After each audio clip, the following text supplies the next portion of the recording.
Hello বন্ধুরা, তো আমি দেখেন ফুলকপির সাথে মাছটা দিয়ে দিয়েছি। ঠিক আছে, আমার ভাতও রান্না হয়ে যাচ্ছে। এভাবে আমি রান্না করি। আমার ধনিয়া পাতাটা নিয়ে আসতেছি, ধনিয়া পাতা দিয়ে দিব এখানে। দেখেন তরকারি হয়ে গেছে। হ্যাঁ বন্ধুরা, দেখেন এই যে ধনিয়া পাতা দিয়ে দিচ্ছি আমি, ধনিয়া কুচি।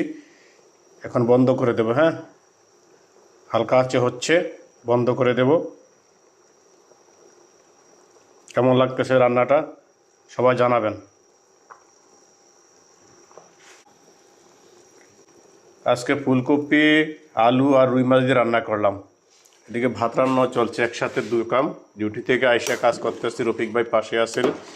তো যাই হোক, রফিক ভাই গেছে এখন ফ্রেশ হইতে। ওকে, তো সবাই ভালো থাকবেন, পাশে থাকবেন। আপনাদের ভালোবাসা নিয়ে এগিয়ে যেতে চাই। সবাইকে অসংখ্য ধন্যবাদ। ভাত এবং তরকারি একটা পিক নিয়ে নিচ্ছি। ওকে,